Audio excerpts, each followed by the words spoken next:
Plastic ಮುಕ್ತ ಭಾರತ ಪ್ರಧಾನಮಂತ್ರಿ ನರೇಂದ್ರ ಮೋದಿಯವರ ಕನಸು. ಆದರೆ ಆ ಕನಸಿಗೆ ಕೆಲವೊಂದಿಷ್ಟು ದಂಧೆಕೋರರು ಕೊಳ್ಳಿ ಇಡುತ್ತಿದ್ದಾರೆ. ಹುಬ್ಬಳ್ಳಿಯ ಗ್ರಾಮೀಣ ಭಾಗದಲ್ಲಿ ಗೋಡಾನ್ ಒಂದರಲ್ಲಿ ರಾಶಿರಾಶಿಗಟ್ಟಲೆ ಅಕ್ರಮವಾಗಿ ಪ್ಲಾಸ್ಟಿಕ್ ತುಂಬಿದ್ದಾರೆ. ಅಷ್ಟಕ್ಕೂ ಅದು ಎಲ್ಲಿ ಅಂತೀರಾ? ಇಲ್ಲಿದೆ ನೋಡಿ ಫುಲ್ ಡೀಟೇಲ್ಸ್. ಹೌದು, ಹುಬ್ಬಳ್ಳಿ ತಾಲೂಕಿನ ಕೋಟಗೊಂಡಹುಣಶಿ ಗ್ರಾಮದ ಹೊರವಲಯದಲ್ಲಿ ಮನೋಜ್ ಎಂಬುವವರಿಗೆ ಸೇರಿದ ಇಡೀ ಗೋಡಾನ್ನಲ್ಲಿ ರಾಶಿರಾಶಿಗಟ್ಟಲೆ ಅಕ್ರಮವಾಗಿ ಪ್ಲಾಸ್ಟಿಕ್ ಅನ್ನು ಶೇಖರಣೆ ಮಾಡಿದ್ದಾರೆ. ಇಡೀ ಗೋಡನ್ ತುಂಬಾ ಪ್ಲಾಸ್ಟಿಕ್ ಇಟ್ಟು ಸಿಟಿಯತ್ತ ಸಾಗಿಸ್ತಾ ಇದ್ದಾರೆ. ಮಹಾನಗರ ಪಾಲಿಕೆ ಅಕ್ರಮ ಪ್ಲಾಸ್ಟಿಕ್ ದಂಧೆಗೆ ಕಡಿವಾಣ ಹಾಕ್ತಾ ಇದ್ರು.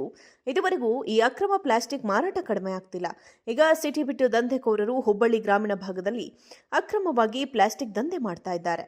ಸುಮಾರು ವರ್ಷಗಳಿಂದ ಮನೋಜ್ ಎಂಬಾತ ತನ್ನ ಗೋಡನ್ನಲ್ಲಿ ಅಕ್ರಮವಾಗಿ ಪ್ಲಾಸ್ಟಿಕ್ ಸಂಗ್ರಹಿಸಿ ಹುಬ್ಬಳ್ಳಿ, ಧಾರವಾಡ ಸಿಟಿ ಸೇರಿದಂತೆ ಬೇರೆ ಬೇರೆ ಜಿಲ್ಲೆಗಳಿಗೆ ಸಾಗಿಸುತ್ತಿರುವ ಶಂಕೆ ಮೂಡಿದೆ. ಗ್ರಾಮೀಣ ತಹಶೀಲ್ದಾರ್ ಜೆಬಿ ಮಜುಗಿ, ಗ್ರಾಮ ಪಂಚಾಯಿತಿ ಅಮೃತ ಹಡಪದ, ಪಿಡಿಒ ಅಧಿಕಾರಿಗಳು ಕಣ್ಣಿದ್ರೂ ಕುರುಡರಂತೆ ವರ್ತನೆ ಮಾಡುತ್ತಿದ್ದಾರೆ ಎಂಬುದಕ್ಕೆ ಇದು ತಾಜಾ ಉದಾಹರಣೆಯಾಗಿದೆ. ಈ ಕೂಡಲೇ ಈ ಅಕ್ರಮ ಪ್ಲಾಸ್ಟಿಕ್ ದಂಧೆಗೆ ಬ್ರೇಕ್ ಹಾಕಬೇಕೆಂದು ಸಾರ್ವಜನಿಕರು ಒತ್ತಾಯಿಸಿದ್ದಾರೆ.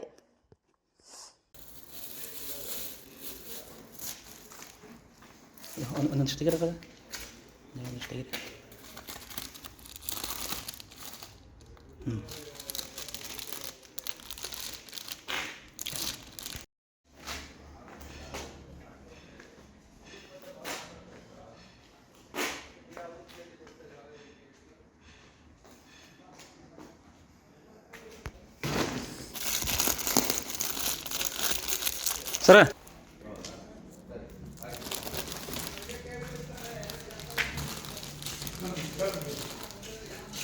ಯಾರು ಯಾವ ಸರ್? ಪ್ಲಾಸ್ಟಿಕ್ ಮುಕ್ತ ಭಾರತ ಪ್ರಧಾನಮಂತ್ರಿ ನರೇಂದ್ರ ಮೋದಿಯವರ ಕನಸು. ಆದರೆ ಆ ಕನಸಿಗೆ ಕೆಲವೊಂದಿಷ್ಟು ದಂಧೆಕೋರರು ಕೊಳ್ಳಿ ಇಡುತ್ತಿದ್ದಾರೆ. ಹುಬ್ಬಳ್ಳಿಯ ಗ್ರಾಮೀಣ ಭಾಗದಲ್ಲಿ ಗೋಡಾನ್ ಒಂದರಲ್ಲಿ ರಾಶಿರಾಶಿಗಟ್ಟಲೆ ಅಕ್ರಮವಾಗಿ ಪ್ಲಾಸ್ಟಿಕ್ ತುಂಬಿದ್ದಾರೆ. ಅಷ್ಟಕ್ಕೂ ಅದು ಎಲ್ಲಿ ಅಂತೀರಾ? ಇಲ್ಲಿದೆ ನೋಡಿ ಫುಲ್ ಡೀಟೇಲ್ಸ್. ಹೌದು, ಹುಬ್ಬಳ್ಳಿ ತಾಲೂಕಿನ ಕೋಟಗೊಂಡಹುಣಶಿ ಗ್ರಾಮದ ಹೊರವಲಯದಲ್ಲಿ ಮನೋಜ್ ಎಂಬುವವರಿಗೆ ಸೇರಿದ ಇಡೀ ಗೋಡಾನ್ನಲ್ಲಿ ರಾಶಿರಾಶಿಗಟ್ಟಲೆ ಅಕ್ರಮವಾಗಿ ಪ್ಲಾಸ್ಟಿಕ್ ಅನ್ನು ಶೇಖರಣೆ ಮಾಡಿದ್ದಾರೆ. ಇಡೀ ಗೋಡನ್ ತುಂಬಾ ಪ್ಲಾಸ್ಟಿಕ್ ಇಟ್ಟು ಸಿಟಿಯತ್ತ ಸಾಗಿಸ್ತಾ ಇದ್ದಾರೆ. ಮಹಾನಗರ ಪಾಲಿಕೆ ಅಕ್ರಮ ಪ್ಲಾಸ್ಟಿಕ್ ದಂಧೆಗೆ ಕಡಿವಾಣ ಹಾಕ್ತಾ ಇದ್ರು. ಇದುವರೆಗೂ ಈ ಅಕ್ರಮ ಪ್ಲಾಸ್ಟಿಕ್ ಮಾರಾಟ ಕಡಿಮೆ ಆಗ್ತಿಲ್ಲ. ಈಗ ಸಿಟಿ ಬಿಟ್ಟು ದಂಧೆಕೋರರು ಹುಬ್ಬಳ್ಳಿ ಗ್ರಾಮೀಣ ಭಾಗದಲ್ಲಿ ಅಕ್ರಮವಾಗಿ ಪ್ಲಾಸ್ಟಿಕ್ ದಂಧೆ ಮಾಡ್ತಾ ಇದ್ದಾರೆ.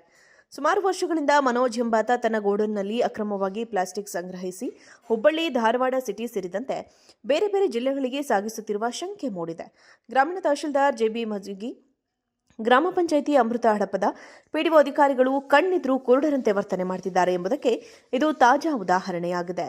ಈ ಕೂಡಲೇ ಈ ಅಕ್ರಮ ಪ್ಲಾಸ್ಟಿಕ್ ದಂಧೆಗೆ ಬ್ರೇಕ್ ಹಾಕಬೇಕೆಂದು ಸಾರ್ವಜನಿಕರು ಒತ್ತಾಯಿಸಿದ್ದಾರೆ.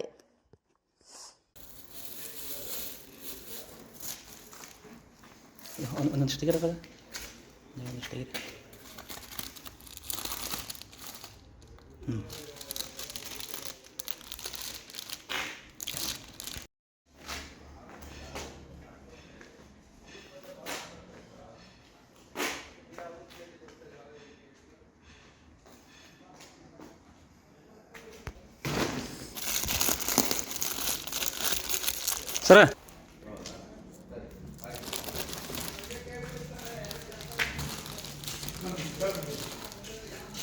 ಯಾರು ಯಾವ ಸರ್?